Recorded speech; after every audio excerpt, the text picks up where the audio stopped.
Bienvenidos al podcast de Cirujana y Humana, donde hablamos de medicina de forma cercana. Empezamos.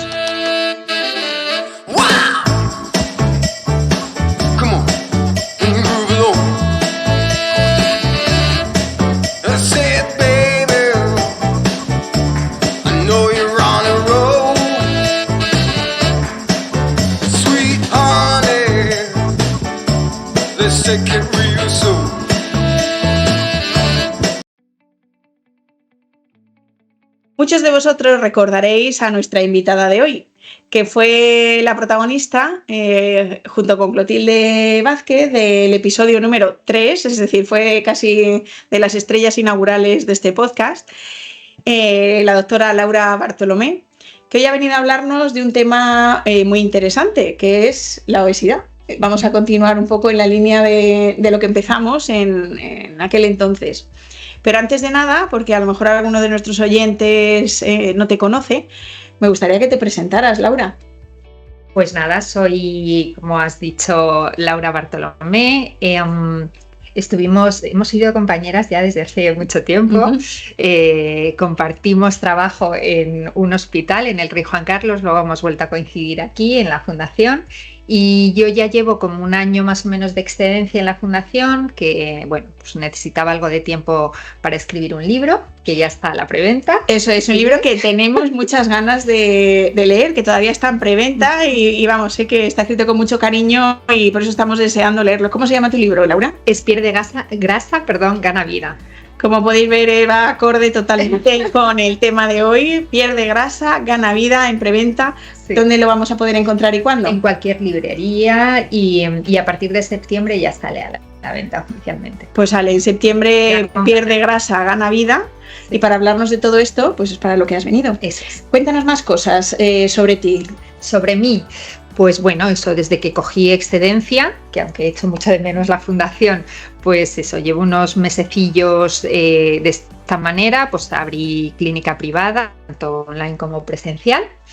Y bueno, es otro tipo de atención, estoy un poquito más sola, echo de menos a mis compañeros, pero la verdad es que el trato con los pacientes es bastante más cercano. Entonces, bueno, o sea, la principal diferencia de lo que hago ahora es el tiempo.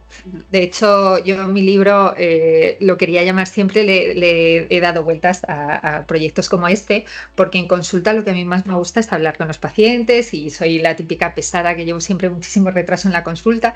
Entonces siempre le estaba dando vueltas a escribir algo del tipo lo que tu endocrino te contaría si tuviera tiempo, una cosa así. Lo que pasa es que eso sería como una enciclopedia, porque como tenemos tantos campos, el tiroides, las hormonas femeninas, masculinas, tenemos de todo. Entonces, bueno, este primer libro, que sí, bueno, si mi familia me oye que lo ha pasado fatal, no me tiempo para el libro, diciendo que es un primero y que habrá un segundo, me mata, pero bueno, en este me he centrado en la obesidad. Pero sí que está escrito un poco con esa idea de dar un poco de explicaciones a los pacientes para que entiendan bien qué es lo que tienen, por qué utilizamos unos tratamientos y no otros, o unas pautas de dieta o ejercicio y no otras. O sea, se necesita mucho tiempo para transmitirle al paciente de verdad cómo podemos ayudarle, y un libro me pareció un formato bueno. Pues vamos, me parece súper necesario, muy interesante y además imprescindible su lectura. ¿Y en la vida personal? Y en la vida personal, cuéntanos tus aficiones. Bueno, lo principal es que tengo un peque de 8 años ya. Este verano le quería haber dedicado más tiempo, pero al final no he podido, porque es un año muy duro lo de la privada, el hecho de ser autónoma y demás. Como nunca lo había sido, o sea, yo llevaba 20 años en la seguridad social, pues claro, ha sido un shock y un cambio, y tengo muchos frentes abiertos, y ahora mismo todo mi tiempo libre es el peque. Por las noches, cuando mis hombres ya se van a la cama, que yo soy bastante vespertina, yo soy muy de series y de pelis, soy una cinéfila empedernida. Entonces, bueno, pues tengo ahí como ese ratito. Ahora, como tampoco saco mucho tiempo para ejercicio, pues hago ejercicio a la vez que veo una serie. Por la noche no es lo ideal para el ejercicio, pero bueno, estimula un poquillo, pero es mi hueco. Y esa es un poco mi afición, así, para despejarme después de todo el día. Estupendo, la familia y dedicarte un poquito de tiempo a ti misma, a descansar la mente, pues eso, haciendo deporte y viendo cosas. Pues qué interesante, Laura. Bienvenida de nuevo a nuestro podcast. Un placer. Yo creo que estamos todos ya deseando entrar en asunto y que es un tema que está en los periódicos, está en la calle, te lo cuenta la vecina del quinto, vamos, todo el mundo habla de los nuevos fármacos. Sí. En el primer capítulo de esta serie de la obesidad, que hablábamos un poco pues de costumbres, de dieta, de hábitos, que yo creo que es la base fundamental al final de todo. Sí. Pero no podemos dejarnos de lado los fármacos para la obesidad, porque ya conocíamos algunos, ha habido problemas de suministro con uno en concreto, pero es que ahora están saliendo más y cada vez que abres un periódico ha salido uno nuevo y de repente han encontrado uno que es muchísimo mejor y muchísimo más rentable. Entonces, como paciente, a veces pues uno se siente así un poco perdido y me gustaría que habláramos hoy de los fármacos para la obesidad. ¿Qué nos puedes contar sobre ellos? ¿Qué tipos tenemos? Porque no son nuevos. En realidad, el primero, el Saxenda, salió ya hace algún tiempo. Pero sí que es verdad que estamos viendo que a ritmo vertiginoso, cada poco tiempo está saliendo uno que encima es mejor. ¿Y qué diferencias hay? Como paciente, ¿qué es lo que yo puedo llegar a tu consulta y decirme, mira, yo lo que necesito es una ayuda, he probado 700 dietas, ¿de verdad sirven para algo? Yo creo que es de lo que vamos a hablar. ¿Por dónde empezamos, Laura? A ver, ¿por dónde empezamos? Siempre, bueno, ya digo, yo llevo ya 20 años en esto. El primer escalón siempre, nunca va a ser desbancado para el manejo de la obesidad, que si quieres luego hablamos como definición, que están cambiando las cosas también, incluso hasta en la definición. Cuanto más se sabe de un tema, pues más complejo es todo. La obesidad es algo que al principio pues, se ha tratado como de forma muy superficial y ahora que vamos conociendo más la fisiopatología, o sea, qué causas entrañan esto, qué hay detrás de una obesidad y lo complejo que es, pues bueno, pues se va definiendo mejor y se van buscando mejores estrategias de tratamiento. Ya digo, el primer escalón que nadie va a conseguir cambiar es que la base son los hábitos de vida. ¿Qué son los hábitos de vida? Pues patrones de dieta, más que una dieta, o sea, seguir toda tu vida 100 gramos de arroz blanco más 150 de pollo a la plancha, eso no es sostenible, ni es variado, ni es saludable, ni es nada. Entonces, hablamos más bien de patrones de dieta, de ejercicio físico, la prescripción de ejercicio físico, y aquí también luego ya hemos ido incluyendo otras cosas que nos hemos ido dando cuenta que son importantísimas, como es el sueño, la gestión del estrés, como es el hábito gastrointestinal, microbiota y demás. Entonces, esa es como un poco la base de la que siempre, si eso no está bien, por mucho fármaco que pongas, no hay manera de tener un buen resultado. El segundo escalón son los fármacos. Ya digo, esto desde hace 20 años. Y el tercero es la cirugía. ¿Qué ocurre ahora? Que los fármacos cada vez son mejores, son más eficientes y más seguros. Entonces, por eso este segundo escalón de repente ha marcado un antes y un después. Es verdad que, como bien dices, ya los conocíamos desde hace tiempo, pero las redes tienen esto, que pueden de repente ponerse de moda. Con un famoso que se lo pone. El TikTok. Hay redes que aún no tengo, o sea, yo solo tengo Instagram, pero hay cosas en las que me he perdido, pero los pacientes me dicen, pues bueno, pues esto lo saco en TikTok o tal. Entonces, se ha hablado mucho y no siempre se ha hablado bien ni con conocimiento de causa sobre esto.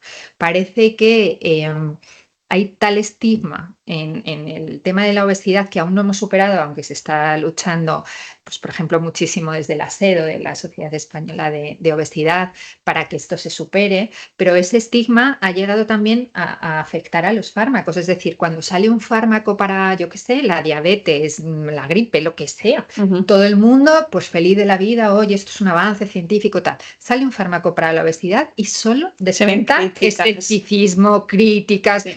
O sea, es una cosa, yo de verdad que no puedo llegar a entender. Pero tiene que ver un poco, yo creo que con el estigma que tiene la obesidad en nuestra con la simplificación y con la simplificación. Sí, con la simplificación. Y es un tema, como tú dices, muy complicado y sobre todo en nuestra sociedad, que nuestra sociedad es obesogénica, lo mires como lo mires, ascensores, comida rápida, malos hábitos, series, sillones. Sí. Es una sociedad obesogénica. Como que nuestros genes se llevan mal con nuestro ambiente. Correcto. Nuestros genes que no han cambiado Nuestra mucho. epigenética, En fin, hay muchísimos factores. Pero es verdad que la genética cuenta y mucho. Entonces, hablar desde la propia percepción de uno mismo, generalizando como que el otro lo tiene igual de fácil que tú, es no entender nada. El otro tiene su carga genética, tiene sus costumbres, tiene su gestión emocional, tiene sus hormonas, tiene todo diferente a ti. Entonces yo hay veces que he puesto los fármacos, que ahora nos adentraremos un poco en explicarlos mejor, a pacientes, y los pacientes me dicen: ostras, es que ahora siento lo que debe de sentir las personas que no tienen hambre todo el rato. Claro, es que eso es un problema. Lo de tener hambre todo el rato es un problema muy serio. Hay gente que no tiene esa sensación. Claro. Y entonces uno solo se conoce a sí mismo. Entonces la gente que simplifica con frases de estas, que es que habría que matarlo, lo de menos plato y más zapato, cosas así, pues lo hace desde su punto de vista. De, oye, pues yo, qué sé, empecé a hacer más deporte, adelgacé. Bueno, tú...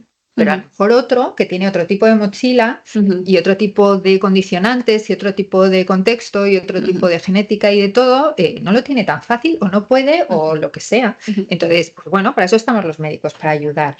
Y además es un poco círculo vicioso, porque dicen, pues que vaya al gimnasio, se mueva más. Sí.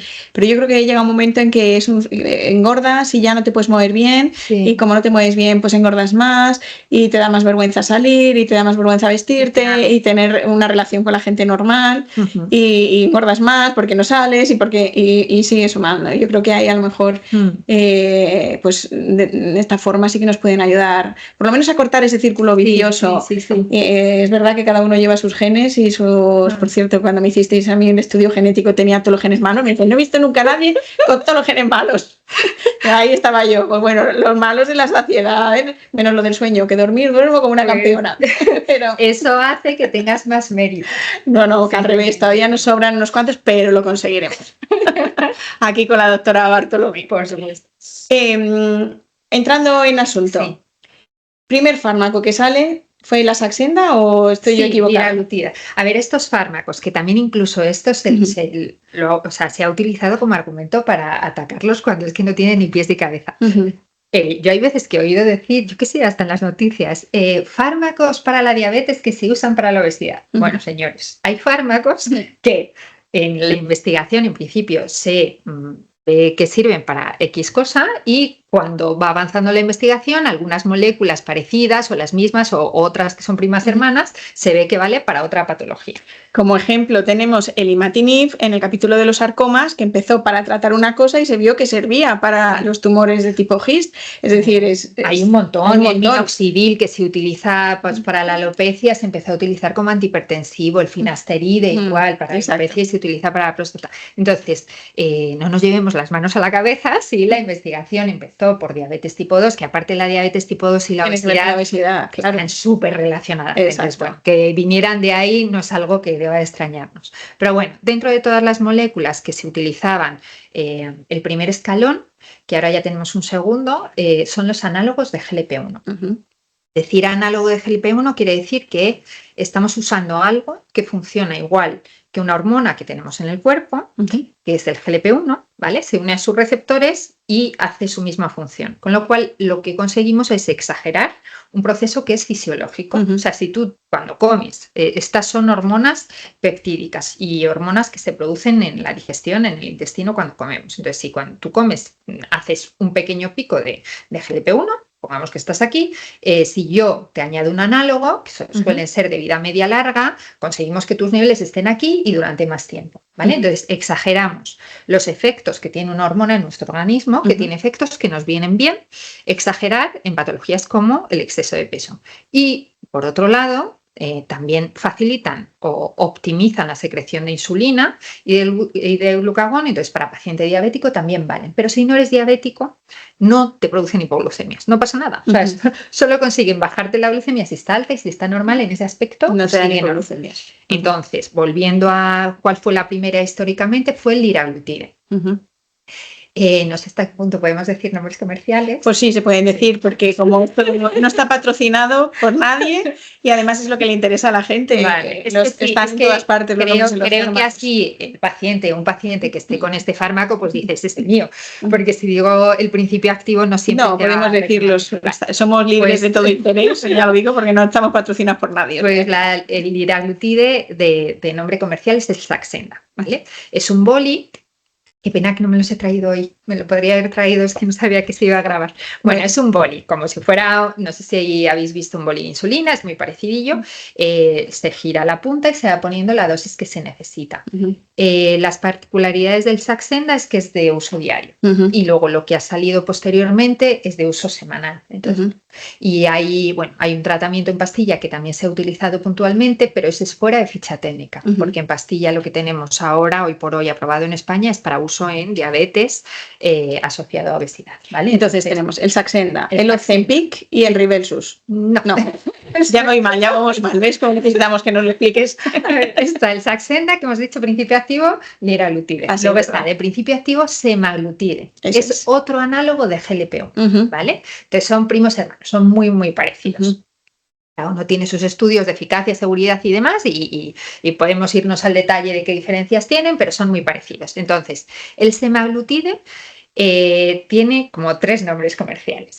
Salió primero para diabetes y obesidad, con el nombre de Ozempic, que es espinchado subcutáneo semanal, ¿vale? Que ese es el que se viralizó.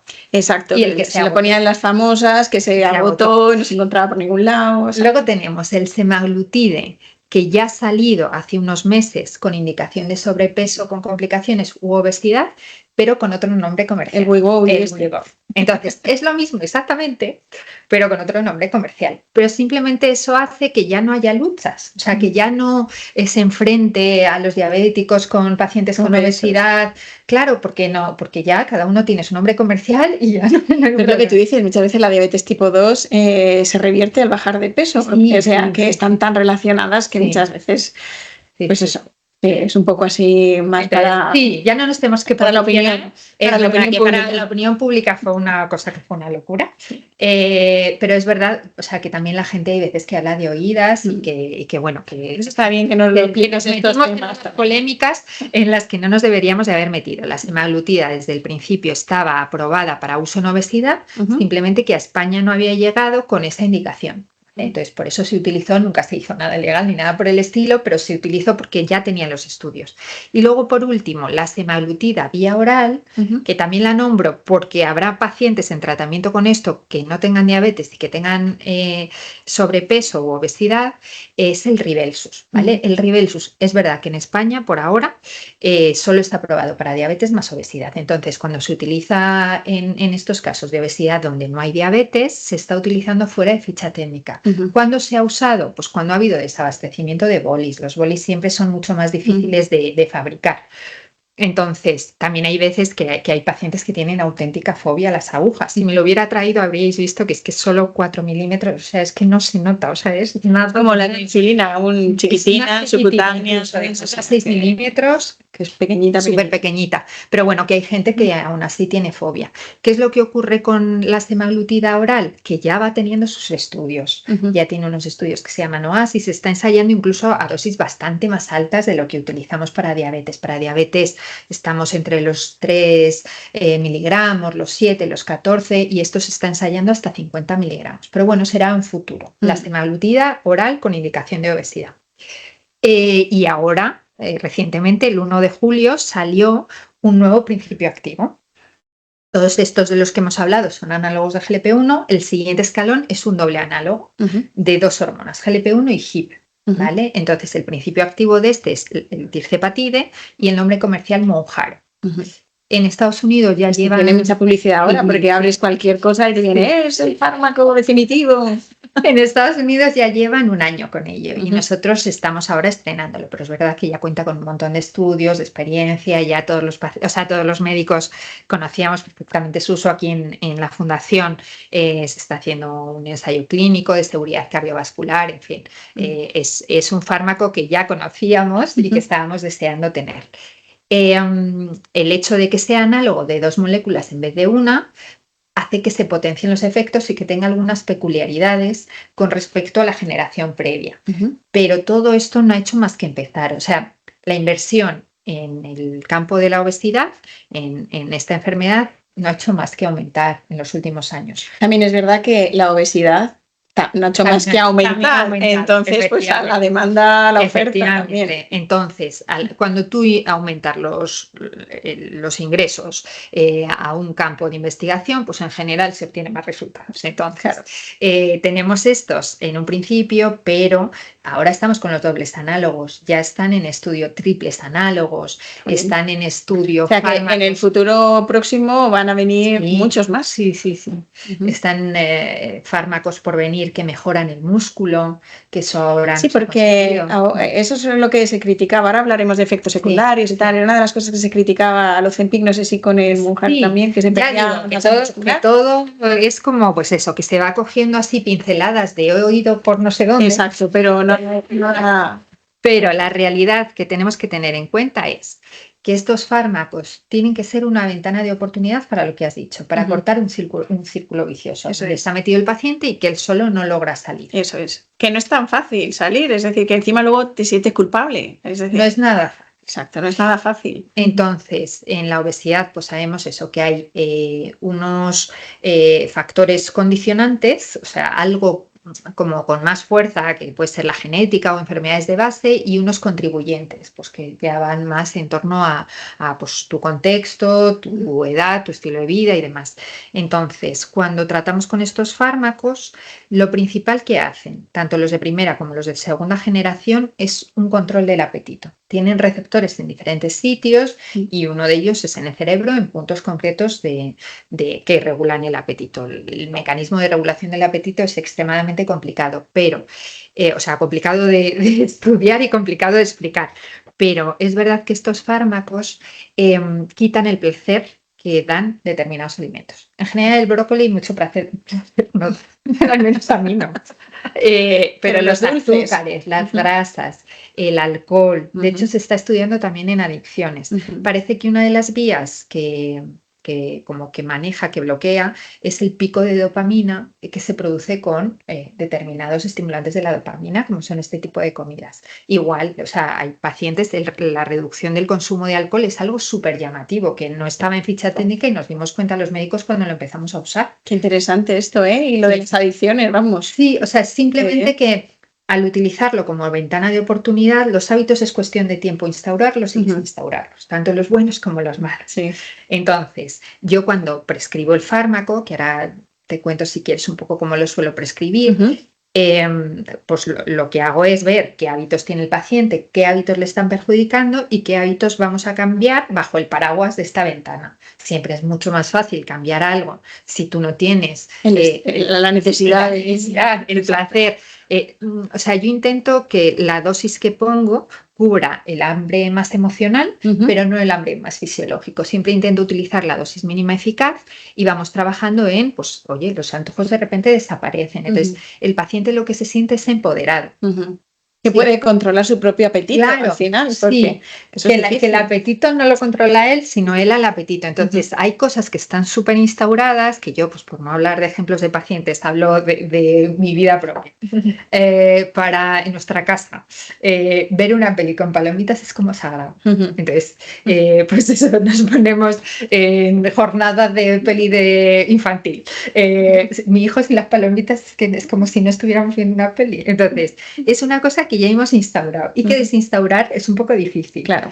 Entonces, hasta para mí, pues pacientes, si están bajo el efecto de este fármaco, es que directamente no les compensa. O coges una palomita y dices, pues ya estaría. O sea, es una sensación que en general no solemos tener. Es decir, pero te satisfacen enseguida, por así decirlo, y no te apetece ir a comer la bandeja de dulces. Entonces, si dejas de comprar las palomitas para esa peli de cine y lo dejas de hacer durante 6 o 9 meses, luego ya es algo que no te apetece. Si dejas de meter en el carrito de la compra X salsas o precocinados, enlazados o lo que sea, ya si a los 6 meses ya no estás bajo el efecto del fármaco, pero te has acostumbrado a un estilo de vida, esa inercia tiende a mantenerse. O sea, lo que pasa es que la diferencia entre el éxito a largo plazo de unos pacientes y otros, aparte de sus condicionantes genéticos y que hay personas pues, más predispuestas, menos, con más grado de obesidad, con menos. O sea, ya digo que aquí generalizar no es lo suyo, porque lo suyo es individualizar, pero el éxito es hasta qué punto has trabajado con ellos en instaurar o desinstaurar lo que conviene o lo que conviene menos,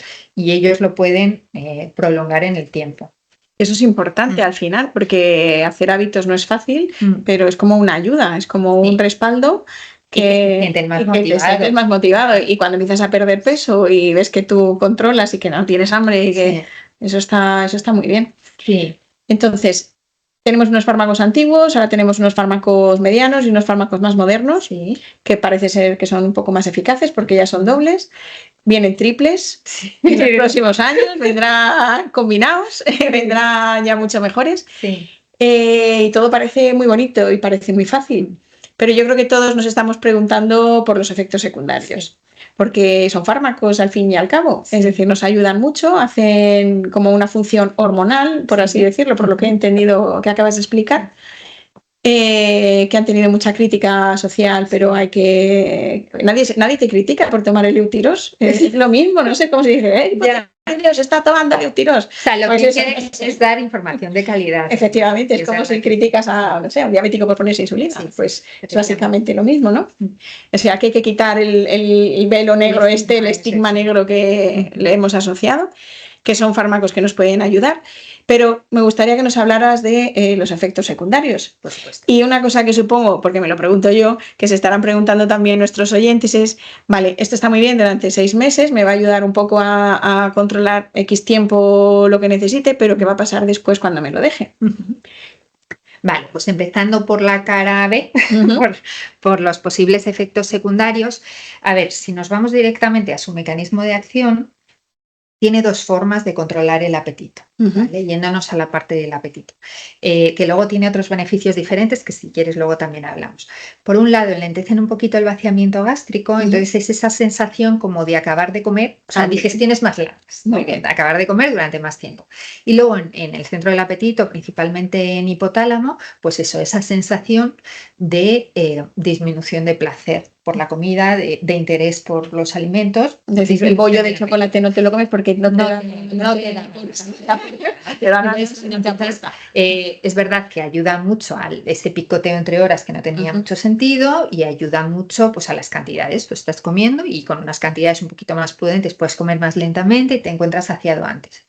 Entonces, eso lo consiguen sin alterar nuestro estado de ánimo, que es un efecto secundario que tenían los fármacos antiguos, que utilizaban receptores en el cerebro que controlaban el apetito, pero también alteraban el estado de ánimo. Esto no, ¿vale? Es verdad que hemos quedado en decir efectos secundarios y te estoy diciendo otro efecto positivo, pero si te llevas esta sensación al extremo, la sensación de no tener apetito, si yo te doy una dosis que no necesitas, cada uno tenemos una sensibilidad diferente al fármaco, cada uno tenemos una producción diferente de hormona y unos receptores diferentes. Entonces, si yo te doy una cantidad de fármaco que no toca, tú imagínate llevarte al extremo el no placer, lo que te da es asco, o llevarte al extremo el enlentecimiento gástrico, lo que te da es náuseas, estreñimiento severo, pues eso, incluso vómitos. Entonces, el kit de la cuestión es ajustar muy bien la dosis, individualizar, no tener prisa por llegar a la dosis que necesita el paciente y plantarnos en una dosis que no voy a decir que sea placentera, pero que no tenga efectos secundarios. O sea, esos efectos secundarios que son muy comunes son dosis dependiente. Otro, que lo hablábamos antes de comenzar el podcast, otro de los posibles efectos secundarios, o inconvenientes, más que efectos secundarios, la tolerancia. Yo a mis pacientes, que si me escuchan en este podcast lo sabrán, porque es que no, el tema del café es que es muy parecido. Les explico, mira, tú imagínate que nunca hubieras tomado café y yo te obligo, porque te digo es buenísimo para tu salud, a tomar 10 cafés al día. Entonces, el primer mes, ¿qué ocurre? Que lo pasas fatal. que pues, tienes taquicardia, sudoración, insomnio, te pones rojo, sudas, intolerancia al ejercicio horrible. ¿Qué es lo que ocurre al mes? Que tu cuerpo genera tolerancia para que sobrevivas. O sea, si hay algo circulando en exceso en el organismo, ¿qué ocurre? Pues que los receptores... Te bebes los 10 cafés como... Entonces, te bebes los 10 cafés. Llega un día en el que no has dormido bien y quieres el efecto energizante del café. Y el café no te hace nada, tienes que tomar 15. Pues esto es igual. Si yo te pongo de inicio una bomba de dosis, tu cuerpo se va a defender si no necesita... Pues eso ya digo, cada uno tiene sus receptores. Es como... no sé cómo explicarlo, como una especie de cuenquita donde se tiene que unir el principio activo que das y eso hace que se produzca el efecto, ¿no? Entonces, si tú tienes muchos cuencos, vamos a decir, con muy poquita dosis vas a tener mucho efecto. Si tienes pocos, necesito como mucha dosis para esos pocos que al menos estén estimulados y que funcionen bien. Pues esto es un poco así. Si nos pasamos de dosis, mal asunto.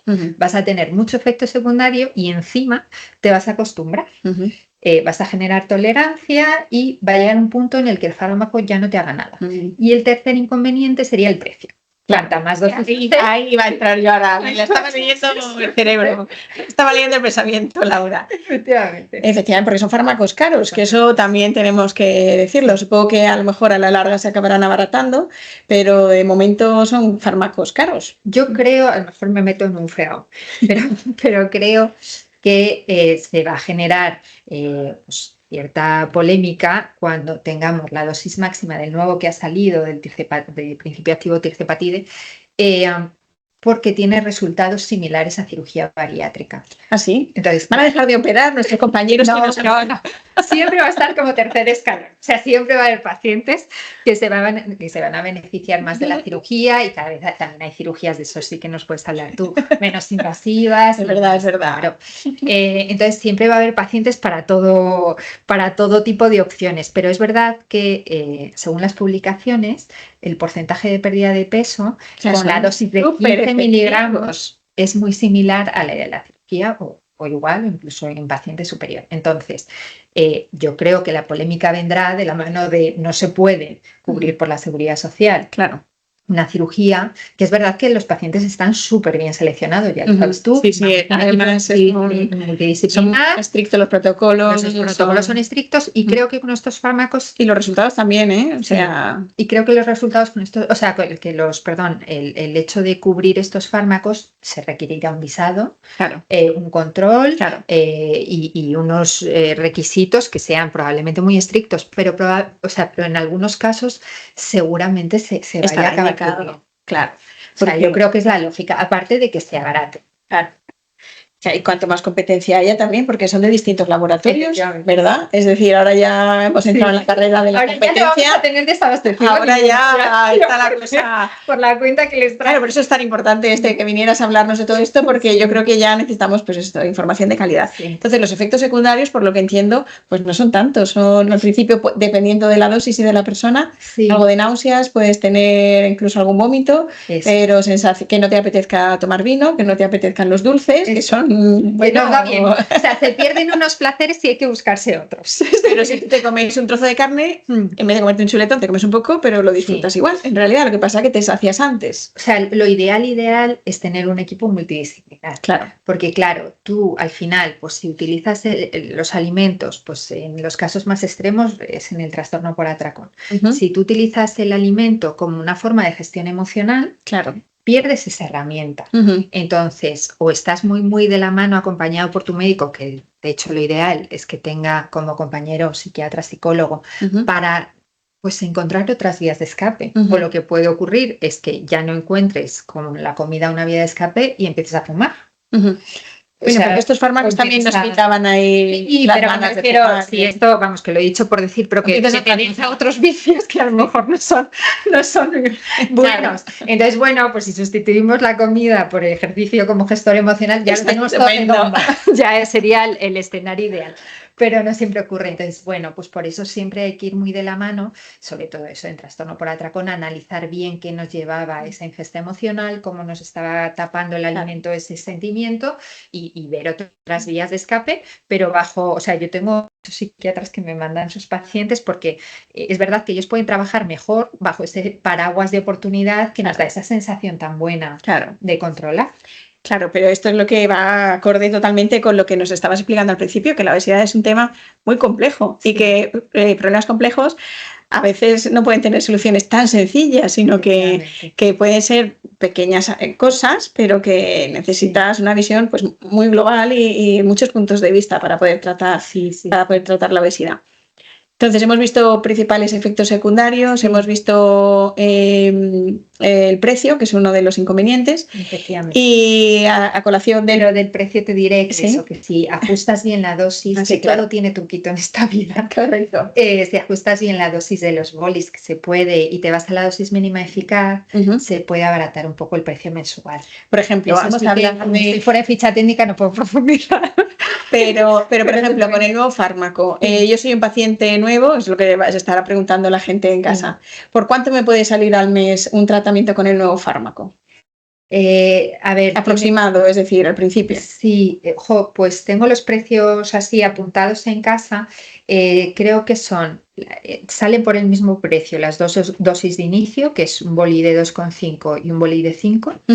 Y luego tienen un precio un poquito más alto las dosis de 7,5 y de 10. Está por los 270 las dosis de inicio al mes, ¿vale? Es un boli que viene precargado para 4 veces. Y es una vez a la semana también, como en los antiguos. Si quieres busco los precios. No te preocupes, no hace falta. No. Es aproximado. 300 y algo. 300, es que ya no me acuerdo bien, 350 rondará eso más o menos, las dosis más altas, ¿vale? Pero de entrada empiezas con dosis más bajas. De entrada, sí. Lo que pasa es que es eso, que luego lo vas regulando. Los trucos de los exacto, claro, ya no podemos profundizar mucho más. Y con el Wegovy igual. Eso es. Con el Wegovy, pues el precio del boli es X y luego pues si lo regulas puede bajar. Ya está, pero eso sí que es por ahí. Y entonces, también se lo está preguntando la gente, supongo, ¿durante cuánto tiempo? Yo empiezo, imagínate, un tratamiento mañana, ¿y cuánto tiempo voy a tener que llevar ese tratamiento? ¿Hasta que consiga mi peso objetivo? ¿Hay un peso objetivo? ¿Y qué va a pasar? ¿Qué va a pasar? Que también se lo estará preguntando. Vale, imagínate que lo voy a hacer durante un año, porque mi objetivo es perder 10 kilos, o 20, o 30, o X. ¿Y qué va a pasar cuando me deje el fármaco? Vale. ¿Voy a volver a engordar? Vale, a ver. El tema es que ya no hablamos de peso. Eso es. Hablamos de composición corporal. Eso es importante. Hablamos de tu porcentaje de grasa, tu porcentaje de músculo, los perímetros. La grasa que es más perjudicial es la grasa visceral, ¿vale? La grasa que tenemos en el organismo fisiológicamente pensada para acumular energía excedente y que la podamos usar cuando nos falte es la grasa subcutánea. Entonces, ¿qué es lo que ocurre cuando sobrepasamos la capacidad de nuestra grasa subcutánea? Pues que el cuerpo va soltando la grasa que no puede almacenar ahí y va almacenándose en otros sitios. Alrededor de los órganos es la visceral y dentro de los órganos la ectópica. Y eso es lo verdaderamente dañino para el organismo. Esa grasa como el hígado graso. El hígado graso, que además es una epidemia también, que además es precancerígeno. Eso lo tenemos en cuenta los que nos dedicamos al hígado también. Sí. Entonces, toda esa grasa que rodea los órganos no está bien ahí. O sea, no está bien, no está preparado. No está el foie, por ejemplo, en el hígado, no estamos preparados para eso. Entonces, son adipocitos que viven mal, que se tienden a asfixiar, están ahí como espachurrados y mandan señales a la circulación de estar inflamados. Totalmente, una inflamación crónica continua. Una inflamación crónica de bajo grado. Efectivamente. La grasa dentro de los órganos no les deja funcionar bien. En el hígado, sabes que puede acabar en fibrosis. Y en hepatocarcinoma. Efectivamente. En el corazón también se puede acumular, en el páncreas, en todo. Entonces, es esto lo que estamos tratando. No es quiero perder 3 kilos para el verano. Eso es importante también, que esto no sirve para perder 2 kilos porque me voy a una boda el viernes, o sea, ahí tengo que entrar en el traje. No. Para nada. Esto lo que estamos buscando es la salud. Eso Entonces, para mí la diferencia principal de esta herramienta versus otras herramientas. O sea, históricamente, durante muchos años, hemos sacado las dietas como si fueran la solución a todos nuestros problemas. Ahora el enemigo son las grasas, ahora el enemigo son los azúcares, ahora la dieta cetogénica, ahora no comas huevo, ahora la dieta del arce y luego la dieta del grupo sanguíneo, que yo creo que de las absurdeces es la mayor que oigo.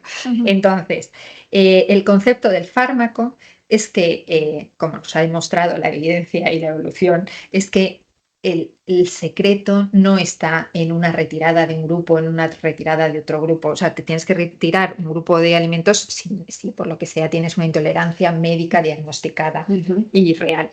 Si no, cuanto más variada sea tu comida, mejor, ¿vale? Intentamos, a mí me gusta mucho el tema del plato Harvard, la dieta mediterránea es la que más evidencia científica tiene, pero es verdad que llevamos tantos años con el enemigo es esto, el enemigo es esto otro, y cuando digo al paciente que tiene que comer legumbres, que tiene que comer frutas, como si le dijera que tiene que matar a su familiar. O sea, la gente, no, es que yo no como legumbres desde hace 20.000 meses, pues es que hay que comer legumbres. O sea, que si no, de hecho, si no lo comes, cada vez vas tolerando menos los alimentos, tu microbiota es muchísimo más pobre. Correcto. Entonces, todo este boom de se pierde músculo con los fármacos, se pierde músculo con cualquier intervención en la que se haga un balance negativo, con unas más que con otras. De hecho, con dietas muy hipocalóricas, muy desequilibradas, con muy poquita proteína o con muy poquito hidrato o muy poquita grasa, cuanto más pobres y más desequilibradas sean las dietas, más músculo pierde. Lo que pasa es que con estos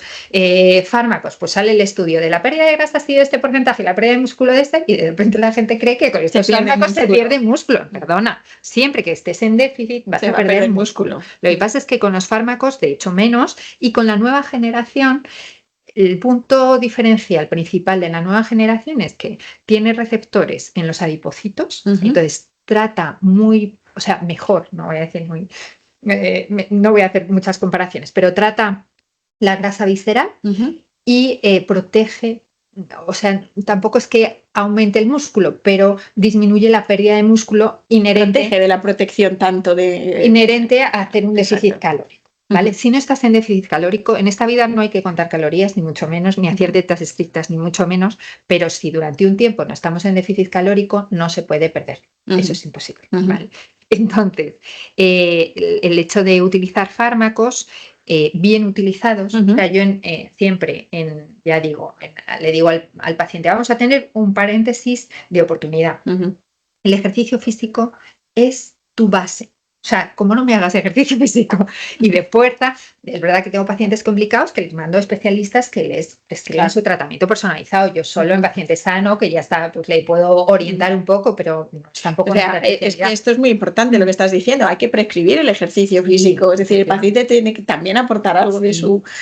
No vale solo, que me pinchen o que me tome la pastillita y... La pérdida de peso... Tienes tú también que hacer algo. Efectivamente, la pérdida de peso en sus diferentes componentes, que será la grasa, músculo, agua, incluso hueso, dependerá del método utilizado, tipo de dieta, si se usa o no fármaco, depende de muchas cosas, pero principalmente de que el paciente haga ejercicio, dentro del ejercicio combinado, pero sin olvidar el de fuerza, y que demos una cantidad adecuada de proteína principalmente, de hidrato de carbono también. Si no hay hidrato de carbono tampoco es fácil formar músculo, y que están como demonizados también los hidratos de carbono, las grasas, el pecado. Es que los alimentos al final son como al final es como religiones. No, yo me he quitado todos los hidratos de carbono, solo como proteínas.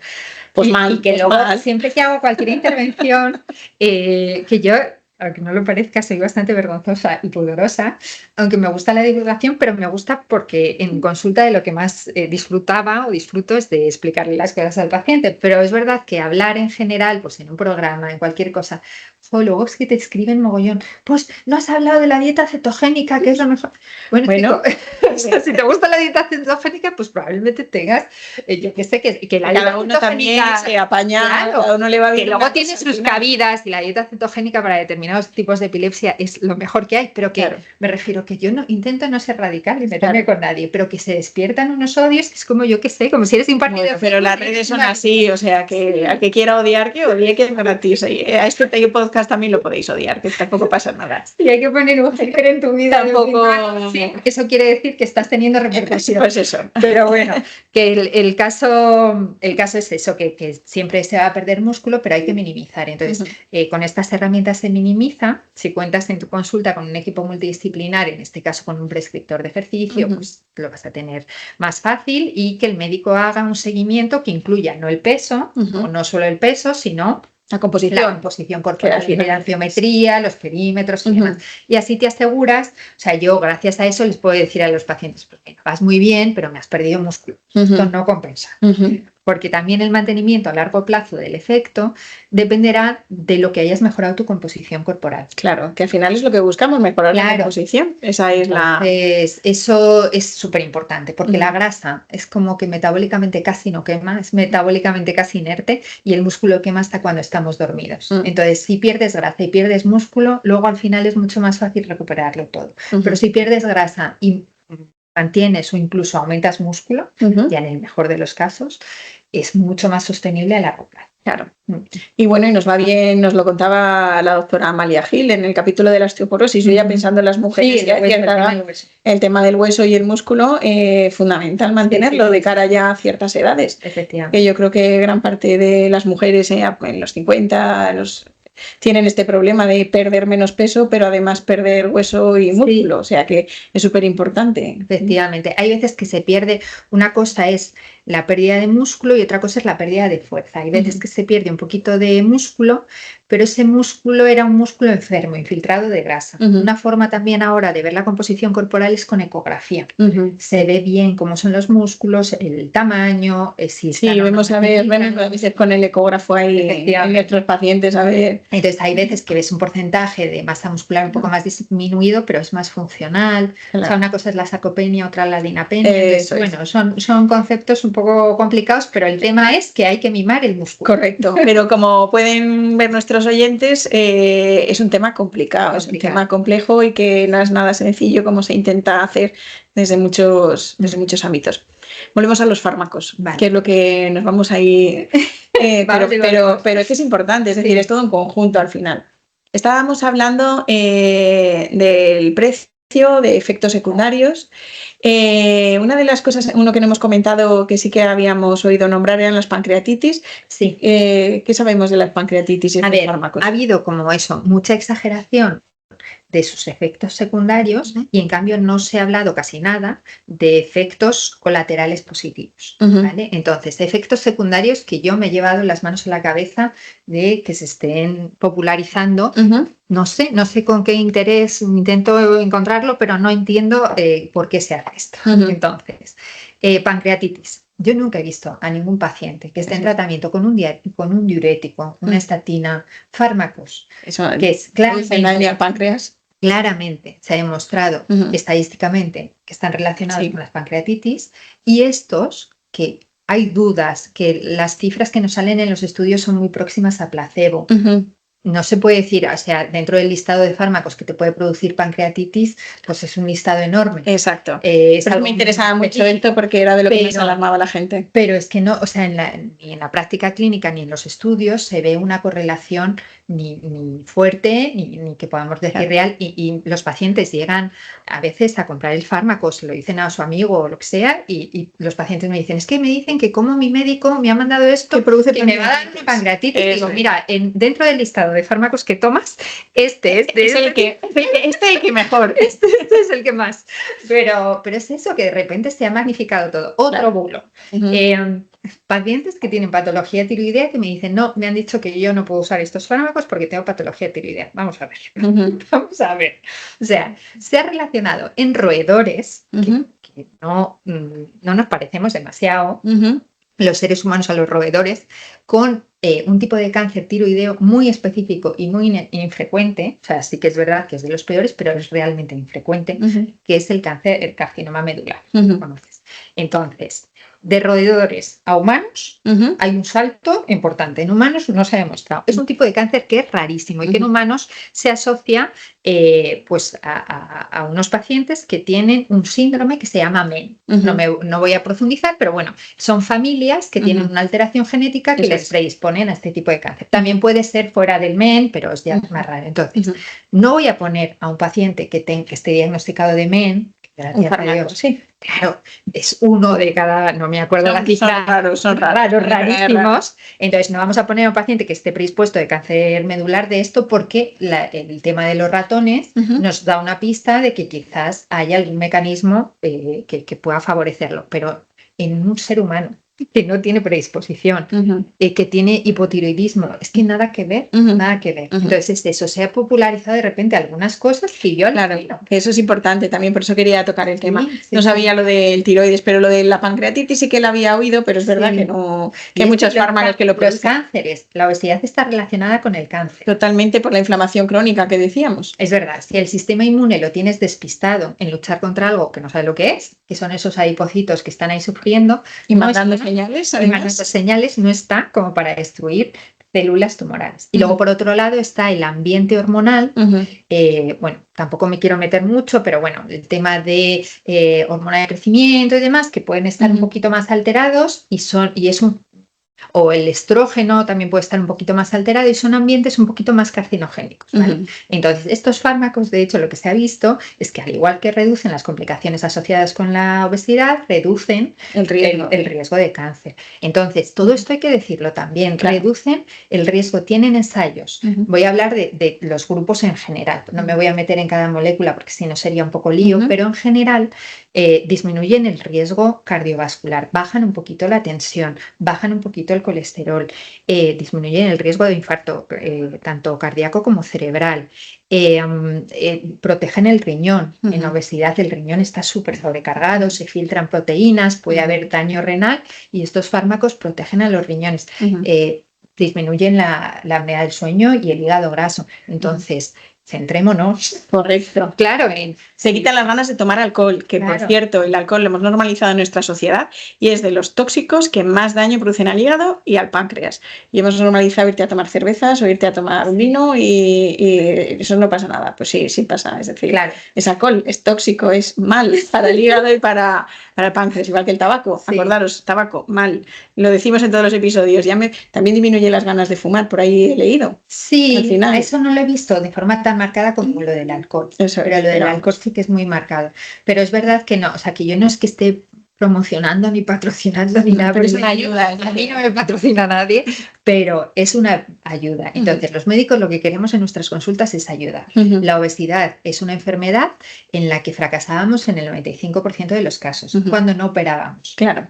Sí, porque al final puedes seguir una dieta, es lo que decías, pues estricta o menos estricta, pero a largo plazo, si no cambias tus hábitos, que hay gente, oye, que lo hace fenomenal, cambia sus hábitos, cambia su estilo de vida y genial, pero son los menos. Al final muchas veces se regana y eso además te sientes frustrado y esto es una ayuda. Hay como 3 factores que hacen que fracasemos, yo creo. Uno es que cuanta más grasa visceral haya, y más grasa ectópica y más tiempo haya pasado el paciente con ese exceso de peso, esa grasa tiende a fibrosarse. Entonces, perder algo que está ya ahí fibrótico es difícil. Que es como duro. Fibrosis significa que está ya asentado. Ha hecho como cicatriz. Eso, es como una cicatriz. Entonces, eso es como una especie de esponja que cuando le das un poquito de exceso de calorías ya vuelve otra vez a aparecer. Esos adipocitos son difíciles de matar, por decirlo de alguna manera. Entonces, eso por un lado. Por otro lado, es como que el cuerpo se reconoce a sí mismo con una composición corporal, con un peso, con un porcentaje de grasa, con un porcentaje de músculo que tiende a defender. Que siempre son los máximos. Es decir, si tú has llegado a 80 kilos, tu cuerpo va a querer llegar otra vez a 80 kilos. El tema es que un cuerpo, o sea, hay como unos conceptos que se llaman adipostato y proteinostato. Cuando el cuerpo se reconoce a sí mismo en un peso y tú lo intentas bajar de una manera drástica, se defiende con uñas y dientes. Entonces, es como el techo de cristal al que se llega cuando uno se pone a hacer las cosas muy bien y de forma muy estricta, siempre al principio baja más fácil, 5 kilos, 6 kilos, y luego hace todo igual o más y se ha estancado. ¿Por qué se ha estancado? Porque su cuerpo se ha puesto en modo hibernación, se ha puesto a protegerle. Ha detectado, oye, me has perdido 5 kilos en un mes, estás en riesgo, está en riesgo tu vida. Entonces se pone a ahorrar. Para ahorrar, pues baja la T3 de unas tiroideas, sube el cortisol, baja la testosterona, o sea, hace una serie de cambios hormonales que hacen que tu cuerpo no gaste porque detecta que te puedes morir. Entonces, estos fármacos que hacen, que rompen ese techo de cristal, hacen que no te estanques ahí. También otro mecanismo que tiene el organismo para defendernos de la muerte, que considera riesgo de muerte el hecho de que estemos perdiendo o de que hagamos una restricción calórica exagerada, es que nos entra más apetito. Las hormonas del apetito, la leptina, la grelina, todo eso se altera. Es decir, que tenemos en nuestro cuerpo nuestro cuerpo quiere que sobrevivamos, no que estemos con una composición corporal X. Lo que quiere es que estemos vivos. Entonces, tenemos una serie de condicionantes que hacen que las cosas no sean tan fáciles para unos y para otros. Y el tercer punto que nos hace fracasar o que nos hacía fracasar a largo plazo es eso, es que si dábamos la típica dieta de 1500 kilocalorías, el paciente hacía dieta, no hacía ejercicio, hacía una restricción absurda, perdía de todo, perdía grasa, músculo, agua, y luego lo dejaba, porque no se puede vivir así de ninguna manera, no es sostenible, lo dejaba y recuperaba solo grasa. O sea, tú comiendo no recuperas músculo. Ahí lo que decíamos de si el efecto rebote, que sí, pues eso. Entonces tu composición corporal cada vez es peor. Con lo cual, cada vez te cuesta más perder kilos, porque a mí a veces los pacientes me dicen, pues es que esto lo hice hace 2 años y me funcionó y lo estoy haciendo ahora y no me funciona. Es que cuentan con una composición corporal peor, que hace que su gasto energético sea peor. Claro, y eso es importante. Vamos a peor, no vamos a mejor. Tenemos muchos enemigos. Y salen estos como amigos y de repente todo el mundo, no se puede usar fármacos porque lo que hay que hacer es ejercicio. Pues vamos a ver, señores, hay que hacer ejercicio, por supuesto. Pero si hay una ayuda, ¿por qué no? Claro.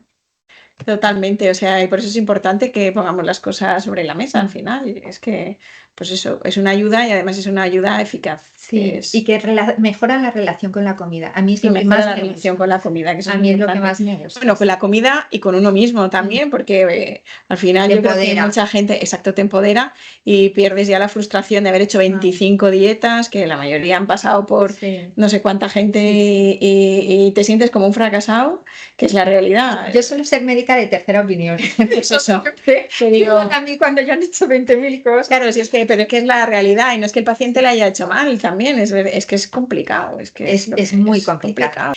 Y entonces, ¿qué va a pasar cuando lo dejemos? Hemos mejorado nuestra relación con la comida, hemos mejorado nuestros hábitos, llevo 1 año con el nuevo, imagínate que el que acaba de salir, con el WeGo, no, este no es el nuevo era el Mounjaro.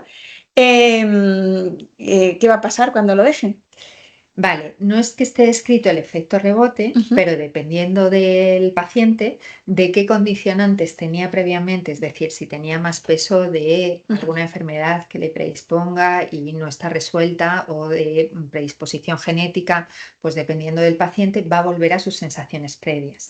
Ni más ni menos. ¿Te va a dar más hambre? Que la gente dice, no, seguro que te da más hambre. No, igual que antes. A cómo estabas. Entonces, en principio, si tú has cogido una inercia, ya digo, no tienes unos factores que hagan que tu hambre sea excesivo, o sea, hay personas pues, que han nacido con esas vías del apetito un poquito alteradas, tienen genéticamente esa predisposición a tener más hambre, se lo quito y vuelven a eso.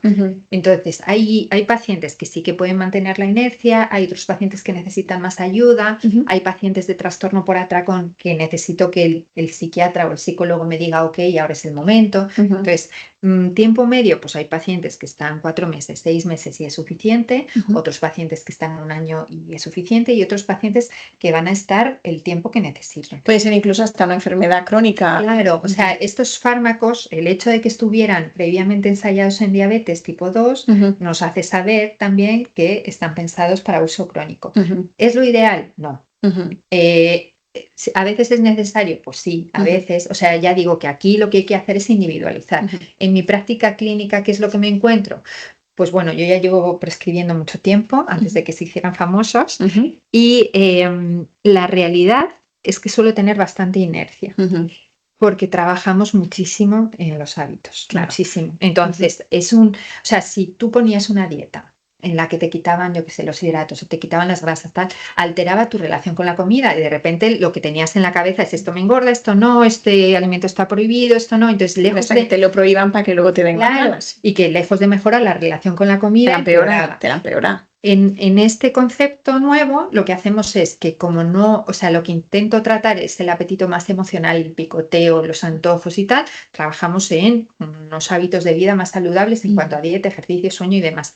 Y tienden a mantenerse y el paciente durante esos meses se ha sentido súper empoderado porque no ha tenido placer con la comida, pues mira, eso es una vía que le hemos cortado, luego vuelve a tenerlo, pero es verdad que ya los kilos perdidos, las costumbres adquiridas, el hecho de que no es lo mismo salir de un círculo vicioso que mantener el peso perdido. Totalmente. Todo eso hace que en general suelen ir bastante bien con un episodio de, o sea, una franja de tiempo donde lo hemos usado. ¿Que luego lo vuelve a necesitar en un futuro? Eso justo te iba a decir.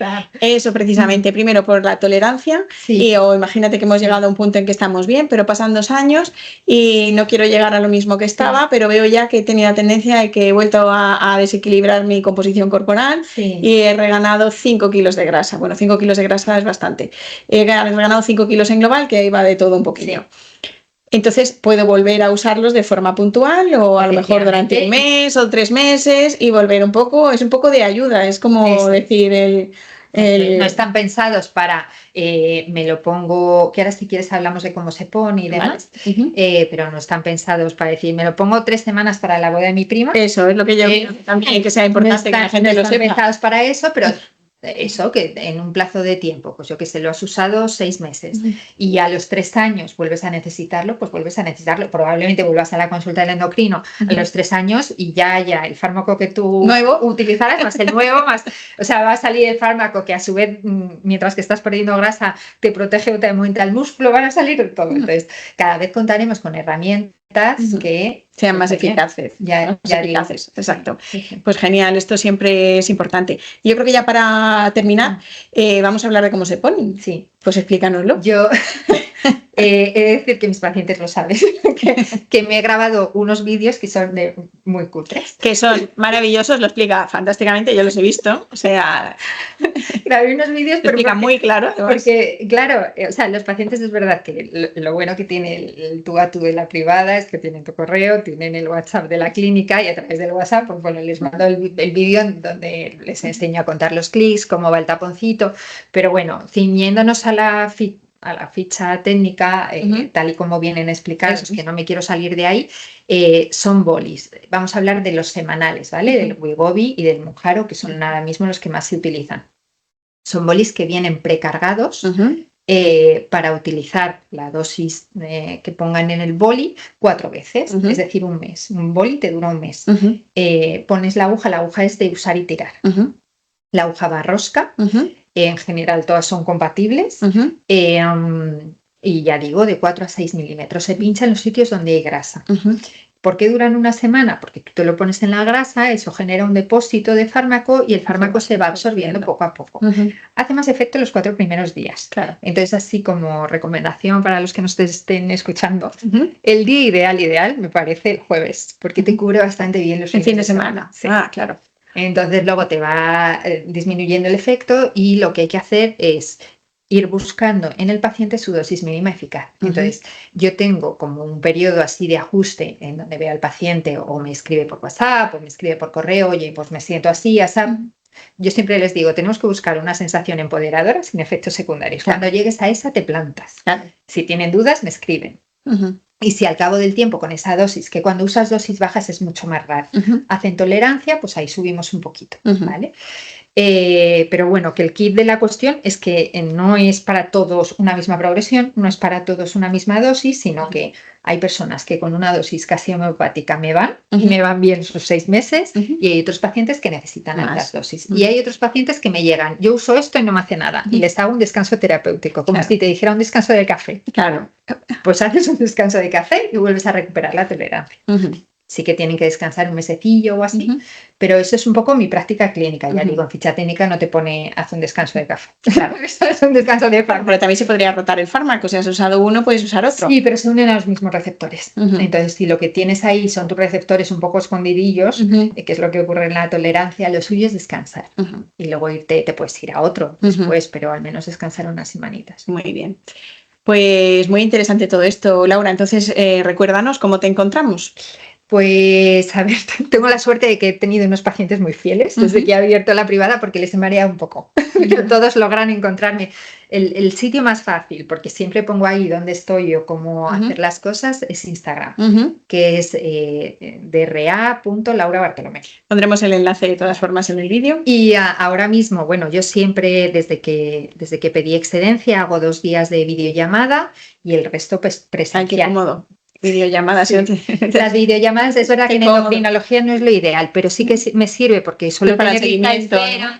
Pues para pacientes que pues cuando hay mucha lista de espera y solo tienen una duda, o para la toma de contacto de te voy a ir mandando los informes, que he hecho diferentes pruebas y tal, dime lo que es y luego ya me explorarás en otro momento. Es como un complemento, la videollamada, y me suelo apañar bastante bien a través de videollamada, luego las consultas presenciales y me suelo reservar un día para charlas, talleres, cursos y cosas así. Sí, porque no pagas, si las seguís en redes que están en todas partes, o sea que es difícil cuadrar las agendas. Sí, que para lo vergonzosa que soy, el tema de la divulgación al final, pues oye, no, le vas cogiendo el tranquillo y me gusta. Y luego no os olvidéis que saca libro próximamente, septiembre, ya está en preventa, que era... Pierde grasa, gana vida. Pierde grasa, gana vida, que es al final de lo que queremos, ganar vida, ganar calidad de vida y tiempo de vida también, porque al final esto es tiempo y calidad. Eso es. Estamos deseando leerlo, ahí ya estamos deseando que salga. Muchas gracias. Y muchas gracias por haber venido. Yo creo que nos ha quedado bastante claro todo lo de los nuevos fármacos. Hemos de verdad desmitificado ciertas cosas y puesto en su sitio otras. Y mucho ánimo a todos los que queráis perder peso, que esto simplemente es una ayuda más, pero al final depende también un poco de nosotros, del equipo que tengamos, de los profesionales. Hay que acudir a un buen profesional. Y simplemente un mensaje para nuestros oyentes al final. ¿Con qué acabarías para todos nuestros oyentes? Para todos los oyentes, pues que no hay que ser duro con uno mismo ni juzgar a los demás. Esto es más complejo de lo que pensábamos, pues porque según vamos estudiando las cosas, vamos entendiéndolas más. Y yo presumo de cambiar de opinión según van avanzando las nuevas evidencias. Claro, es que eso es fundamental. Claro, entonces eso, no hay que estar en extremos, no hay que buscar siempre ni esta es la solución milagrosa ni esta otra. He intentado exponer de la manera más objetiva posible esto que es una herramienta eficaz y segura y que bueno, que sin más, que las herramientas están ahí para utilizarlas cuando están indicadas. Fenomenal. Pues muchas gracias por haber venido, Laura. Hasta luego. Hasta luego.